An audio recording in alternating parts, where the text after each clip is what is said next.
আমাদের অনন্য স্টোরি সকল প্রকার পার্ট গল্প দেখতে আমাদের চ্যানেলটি সাবস্ক্রাইব করে পাশে থাকা বেল আইকনটিতে ক্লিক করে অল নোটিফিকেশন অন করে দিন। পাশে তাকিয়ে দেখি একজন মাঝবয়সী মহিলা বসে আছেন। আমি বললাম, আলহামদুলিল্লাহ, এখন ভালো আছি। এরপর উনি যা বললেন তা শুনে তো আমি অবাক। উনি বললেন যে, তুমি ওই দিন আমার গাড়ির সাথে ধাক্কা খাও, তারপর তুমি অজ্ঞান হয়ে যাও, তারপর তোমাকে হাসপাতালে নিয়ে আসি। আজকে 24 ঘন্টা পরে তোমার জ্ঞান ফিরল। ধন্যবাদ আপনাকে আমাকে হাসপাতালে নিয়ে আসার জন্য। না বাবা, এতে ধন্যবাদ দেওয়ার কিছুই নেই, এটা আমার কর্তব্য। তো বাবা, তোমার পরিবারে কে কে আছে? আমি ওনার কথা শুনে আমার চোখ দিয়ে পানি পড়া শুরু করলো। বাবা, তুমি কাঁদছো কেন? আসলে আমার কেউ নেই, আমি এতিম। সরি বাবা। বাবা, তোমার নাম কি? জি, মুসা ইব্রাহিম।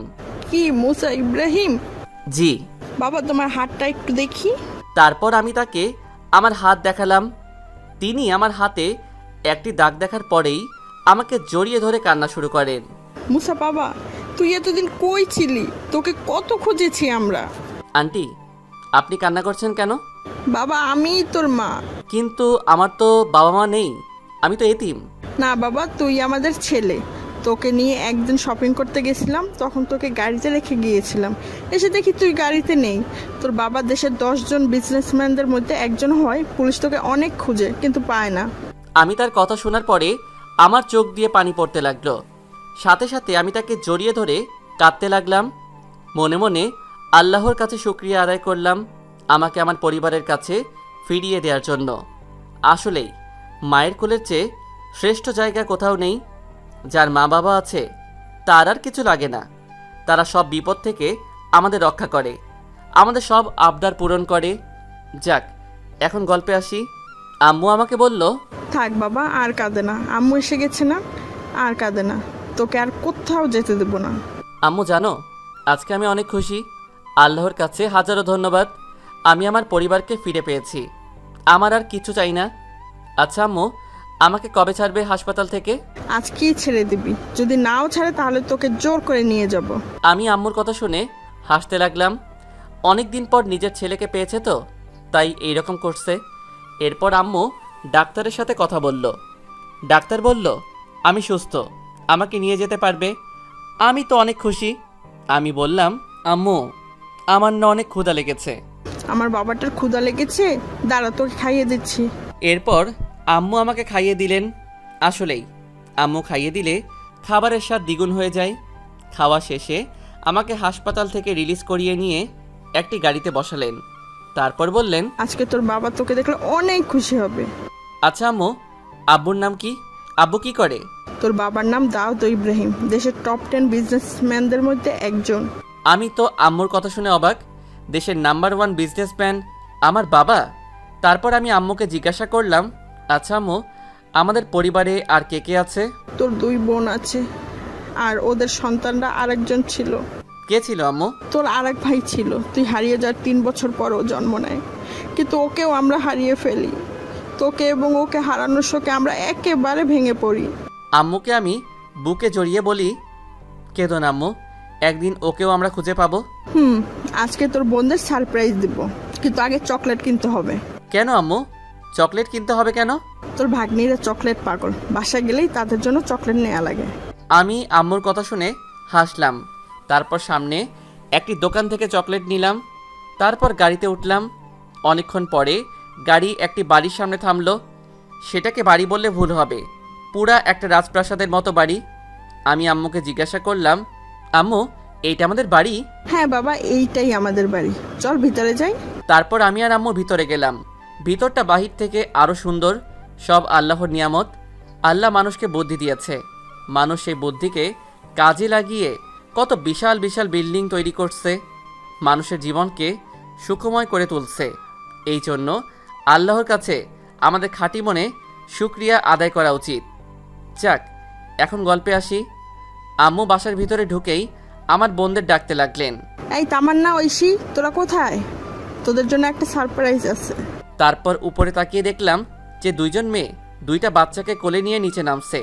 এসেই বলল, আম্মু, কি সারপ্রাইজ? তারপর আম্মু আমাকে দেখিয়ে বলল, এই যে কে উনি? তোদের হারিয়ে যাওয়া ভাই মুসা ইব্রাহিম। কি? ও আমাদের মুসা? আমাদের ছেলে মুছা।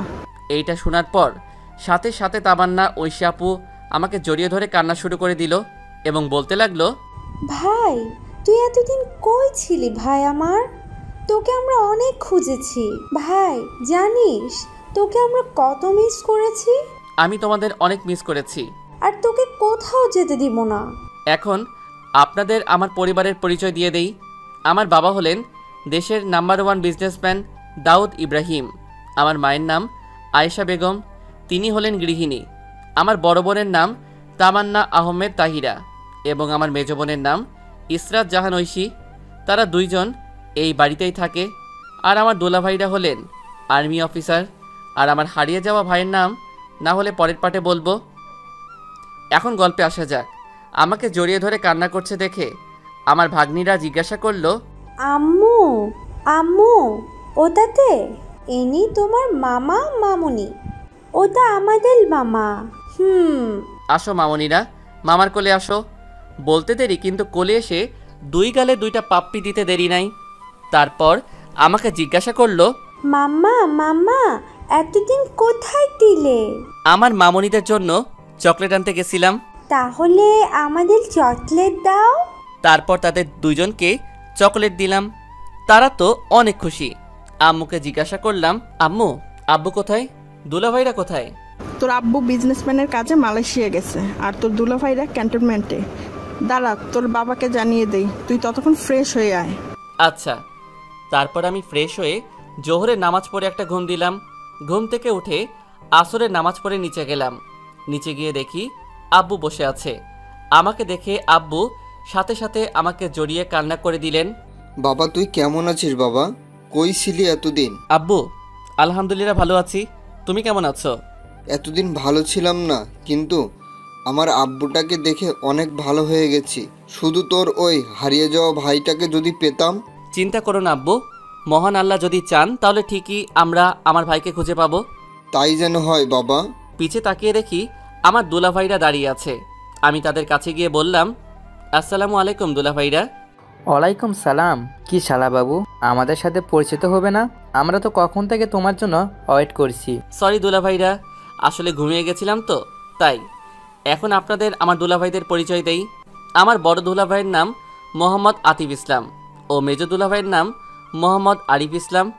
দুইজন আবার আপন ভাই, বাংলাদেশ আর্মিতে মেজর র্যাঙ্কে চাকরি করে। তারা সবাই আর্মির কোয়ার্টারে থাকে। আপুরা বেড়াতে এসেছে বলে তারা এইখানে থাকছে। যাক, এখন গল্পে আসি। তো আব্বু আর দুলাভাইরা উপরে ফ্রেশ হতে গেল আর আমি সোফায় বসে আমার সাদিয়া ও সাফা মামনির সাথে খেলা করছিলাম। দুইজনই পার্টনার নাম্বার 1। এদের পাকা পাকা কথা শুনে আমার তো হাসতে হাসতে অবস্থা খারাপ। পরে আব্বু আর দুলাভাইরা আসলো এবং তাদের সাথে গল্প করা শুরু করলাম। গল্প করতে করতে মাগরিবের আজান দিয়ে দিল। আমি আব্বু ও দুলাভাইদেরকে বললাম যে উজু করে আসতে, একসাথে নামাজ পড়ব। তারা উজু করে আসলো। আমি আম্মু ও আপুদেরকে বললাম উজু করে আসতে, তোমরাও নামাজ পড়বে। তারাও উজু করতে গেল। বুঝতে পারলাম এরা কেউ নিয়মিত নামাজ পড়ে না।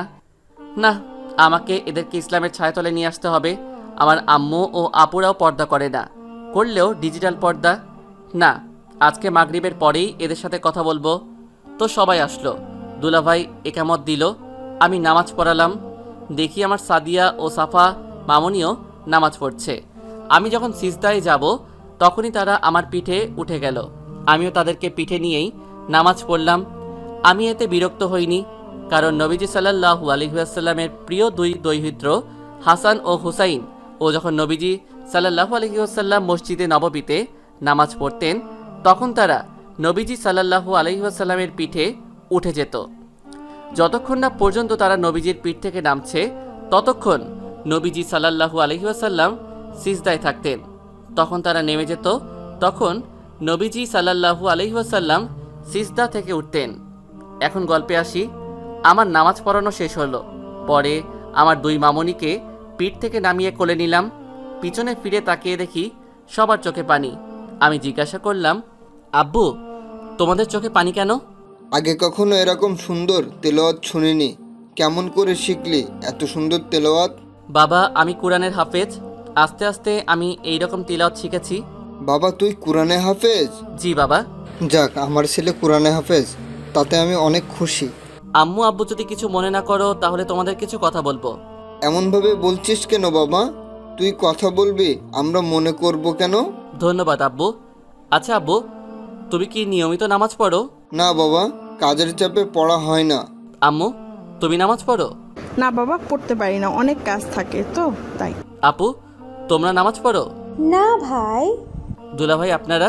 না ভাই। আমি তারপর বলা শুরু করলাম, আব্বু আম্মু, জীবনে কাজ অনেক থাকবে, কিন্তু আমাদের নামাজও পড়তে হবে। তোমরা যদি নামাজ না পড়ো তাহলে তোমাদের জাহান্নামে যেতে হবে। আমি চাই না আম্মু তোমরা জাহান্নামে যাও। আমাদের কাজের ফাঁকে ফাঁকে নামাজ পড়তে হবে। এক ওয়াক্ত নামাজ না পড়ার জন্য আমাদের হাজার হাজার বছর জাহান্নামের আগুনে পড়তে হবে। আব্বু আম্মু, প্লিজ তোমরা এখন থেকে নামাজ পড়ো। বাবা তুই ঠিকই বলেছিস, এখন থেকে আমরা 5 ওয়াক্ত নামাজ পড়ব। আব্বু, তুমি কি ঠিকমতো জাকাত দাও? না বাবা, দেই না। আব্বু, তোমার তো অনেক সম্পত্তি, তোমার জাকাতের পরিমাণও অনেক বেশি। আব্বু, তোমার কাছে যদি নিসাব পরিমাণ সম্পদ থাকে তাহলে তোমার উপর জাকাত ফরজ। যে পরিমাণ সম্পদ থাকলে জাকাত ফরজ হয় তাকে নিসাব পরিমাণ সম্পদ বলে। নিসাব পরিমাণ সম্পদের পরিমাণ হলো 7.5 ভরি সোনা অথবা 52.5 ভরি রূপা, অথবা সেই পরিমাণ অর্থ সম্পদ থাকলে তার উপর জাকাত ফরজ হয়। আব্বু, তাহলে তো তোমার এর চেয়েও বেশি সম্পদ আছে, তাহলে তো তোমার উপর জাকাত অনেক আগে থেকেই ফরজ। আব্বু, তোমার জাকাত দেওয়া উচিত, কিন্তু জাকাত দেওয়ার শর্ত হলো তোমার ওই সম্পদ 1 বছরকাল স্থায়ী থাকতে হবে, তাহলে তোমার উপর জাকাত ফরজ। তোমার এই সম্পদে গরিবেরও অধিকার আছে। আল্লাহ তাআলা বলেছেন যে, আর তাদের সম্পদে ভিক্ষুক ও বঞ্চিতদের অধিকার রয়েছে। সূরা আজ-জারিয়াত আয়াত 19। আমরা যদি জাকাত না দেই তাহলে আমাদের পরকালে কঠিন আযাব ভোগ করতে হবে। আল্লাহ তাআলা বলেছেন যে, হে ঈমানদারগণ, পণ্ডিত ও সংসার বিরাগীদের অনেকে লোকদের মালামাল অন্যায়ভাবে ভোগ করে চলেছে এবং আল্লাহর পথ থেকে লোকদেরকে নিবৃত রাখছে। আর যারা স্বর্ণ ও রূপা জমা করে রাখে এবং তা ব্যয় করে না আল্লাহর পথে, তাদের কঠোর আযাবের সুসংবাদ শুনিয়ে দিন। পরবর্তী পার্ট পেতে কমেন্টে জানান। আপনারা গল্প পড়ছেন কিন্তু লাইক কমেন্ট কেন করছেন না? এটা কিন্তু খারাপ অভ্যাস, পরিবর্তন করবেন। মনে কেউ কষ্ট নিয়েন না। ধন্যবাদ সবাইকে।